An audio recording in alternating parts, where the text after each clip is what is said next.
Hello guys, welcome back to my YouTube channel. എൻ്റെ ചാനലിലെ videos ആരെങ്കിലും ആദ്യമായിട്ടാണ് കാണുന്നതെങ്കിൽ എൻ്റെ ചാനലിലേക്ക് സബ്സ്ക്രൈബ് ചെയ്യുക, വീഡിയോസൊക്കെ ലൈക്ക് ചെയ്യുക, ഫ്രണ്ട്സിനൊക്കെ ഷെയർ ചെയ്ത് കൊടുക്കുക. പോരാത്തതിന് കമൻസിൽ നിങ്ങൾക്ക് എന്ത് ടൈപ്പ് വീഡിയോസാണ് കാണാൻ ഇഷ്ടമെന്നും എൻ്റെ വീഡിയോസിനെ പറ്റിയുള്ള നിങ്ങളുടെ അഭിപ്രായം എന്താണെന്ന് മെൻഷൻ ചെയ്യുക. അപ്പോൾ അത്യാവശ്യം മഴയൊക്കെ ഉള്ളൊരു ദിവസമായിരുന്നു കേട്ടോ. നമ്മുടെ ഇവിടെ മഴയൊക്കെ ഇങ്ങനെ വന്നും പോയി നിൽക്കുന്നു. നിങ്ങളുടെയൊക്കെ അവിടെ മഴ എങ്ങനെയുണ്ടെന്ന് കമൻസിൽ മെൻഷൻ ചെയ്യുക. അപ്പം ഞാൻ രാവിലെ തന്നെ മഴയാണെങ്കിലും അല്ലെങ്കിൽ രാവിലെ തന്നെ എണീറ്റ് കുളിക്കും. കാരണം അന്നേരം കുളി കഴിഞ്ഞിട്ടുണ്ടെങ്കിൽ ഒരു വലിയ പണി എന്തോ കഴിഞ്ഞ പോലെയും പിന്നെ ഭയങ്കര ഫ്രഷ് ആയിട്ടുള്ളൊരു ഫീലിംഗാണ് എനിക്ക് കിട്ടുന്നത്. അപ്പോൾ കുളി കഴിഞ്ഞ് വന്നിട്ട് പിന്നെ നമ്മൾ ബ്ലൈൻഡ്സൊക്കെ മാറ്റുകയാണ്. വീടിനകത്തേക്ക് കുറച്ച് വെളിച്ചമൊക്കെ കയറാൻ വേണ്ടിയിട്ട് ബ്ലൈൻഡ്സൊക്കെ മാറ്റി. പിന്നെ വാവയുടെ പ്ലേ മാറ്റ് തലേദിവസത്തെ കളിയും കാര്യങ്ങളും എല്ലാം കഴിഞ്ഞിട്ട് പ്ലേ മാറ്റൊക്കെ അവിടെ വെച്ചിട്ടുണ്ടായിരുന്നു. അപ്പോൾ അത് നമ്മൾ അടുത്ത ദിവസമാണ് പ്ലേ മാറ്റെല്ലാം എടുത്ത് മാറ്റി വെക്കുന്നത്. അവിടെ സോഫയിൽ തന്നെയാണ് വെക്കുക, കാരണം കുഞ്ഞിനെ അവിടെയാണ് കിടത്തുന്നത്. അപ്പോൾ അതിന് വേണ്ടിയിട്ടാണ് പ്ലേ മാറ്റ് അവിടെ മടക്കി വെച്ചു. പിന്നെ അത് കഴിഞ്ഞിട്ട് ഞാൻ കിച്ചണിലേക്ക് വന്നിട്ട് എൻ്റെ ഫസ്റ്റത്തെ പരിപാടി എന്ന് വെച്ചിട്ടുണ്ടെങ്കിൽ ചായ ഉണ്ടാക്കലാണ്. ആക്ച്വലി പാൽ ചായ ഇങ്ങനെ വെറും വയറ്റിൽ കുടിക്കാൻ കൊള്ളില്ല. പക്ഷേ ഞാൻ എണീറ്റിട്ട് കുറേ സമയം വെള്ളം ഒക്കെ കുടിച്ച് അങ്ങനെ ഒരു ബാലൻസ് ഒക്കെ എത്തിയിട്ടാണ് കേട്ടോ ഞാൻ ചായ കുടിക്കുന്നത്. അല്ലാതെ നമ്മൾ ഡയറക്റ്റായിട്ട് ഫസ്റ്റ് ഇങ്ങനെ പാൽ ചായ കുടിക്കുന്നത്, കട്ടൻ ചായ ആണെങ്കിൽ ഇറ്റ്സ് ഫൈൻ, പക്ഷേ നമ്മളങ്ങനെ പാൽ ചായ കുടിക്കുന്നത് കൊള്ളത്തില്ല എന്നാണ് പറയണത്.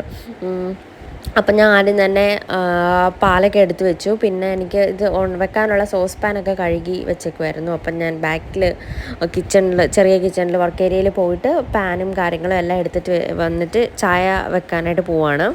അപ്പം ഞാൻ തമ്പനെയിൽ മെൻഷൻ ചെയ്ത പോലെ ഇതൊരു പ്രൊഡക്റ്റീവായിട്ടുള്ള സൺഡേ മോർണിംഗ് ആണ്. അപ്പോൾ അത് സൺഡേ ആണ്, പിന്നെ പേരൻസ് ഇവിടെ ഇല്ല, പിന്നെ മെയ്ഡ് വന്നിട്ടില്ല. അപ്പോൾ അതുകൊണ്ടാണ് ഇങ്ങനെ ചെയ്യുന്നത്. അല്ലാതെ ഞാൻ റെഗുലർലി ഇങ്ങനെയല്ല ചെയ്യുന്നത്. കാരണം വാവ ഉള്ളത് കാരണം എനിക്ക് ലിമിറ്റേഷൻസ് ഉണ്ട് ഇങ്ങനെയൊക്കെ എല്ലാ കാര്യങ്ങളൊക്കെ ചെയ്യാൻ വേണ്ടിയിട്ട്. അപ്പം എല്ലാ പേരൻസും ഉള്ളപ്പോൾ നമുക്ക് എല്ലാ ഹെൽപ്പും കാര്യങ്ങളും എല്ലാം ഉണ്ട്. അപ്പം ഞങ്ങൾ ഒറ്റയ്ക്കായിരുന്നു അന്നത്തെ സൺഡേ മോർണിംഗ്.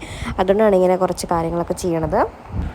അത് കഴിഞ്ഞിട്ട് പിന്നെ അങ്ങനെ ചായ ഇടൽ ബാക്കി കാര്യങ്ങളൊക്കെ പ്രോഗ്രസ് ചെയ്യുകയാണ്. അപ്പോൾ ചായ ഇടുന്നതിനെ പറ്റി ഇപ്പോൾ പ്രത്യേകിച്ചൊന്നും പറയാനില്ല. അതുകൊണ്ട് നമുക്ക് വേറെ കുറച്ച് കാര്യങ്ങളൊക്കെ സംസാരിക്കാം. ഇപ്പം നമ്മുടെ മഴ ഇങ്ങനെ ജസ്റ്റ് ഇവിടെയൊക്കെ ചെറുതായിട്ടും ഇങ്ങനെ മാറി വരുന്നു. ചില ദിവസങ്ങളിലൊക്കെ പയ്യെ വെയിലൊക്കെ ആയി തുടങ്ങിയിട്ടുണ്ട്.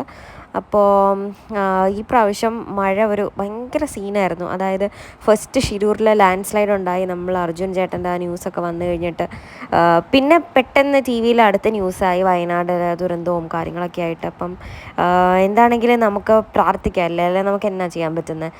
വയനാടിന് വേണ്ടിയിട്ട് പ്രാർത്ഥിക്കാം. പിന്നെ നമുക്ക് പറ്റുന്ന രീതിയിലുള്ള കോൺട്രിബ്യൂഷൻസൊക്കെ നമുക്ക് കൊടുക്കാൻ പറ്റും, സാധനങ്ങളൊക്കെ വാങ്ങിയിട്ടാണെങ്കിലോ അല്ലെങ്കിൽ CMൻ്റെ റിലീഫ് ഫണ്ടിലേക്ക് ക്യാഷായിട്ടൊക്കെ ട്രാൻസ്ഫർ ചെയ്യാനൊക്കെ പറ്റും.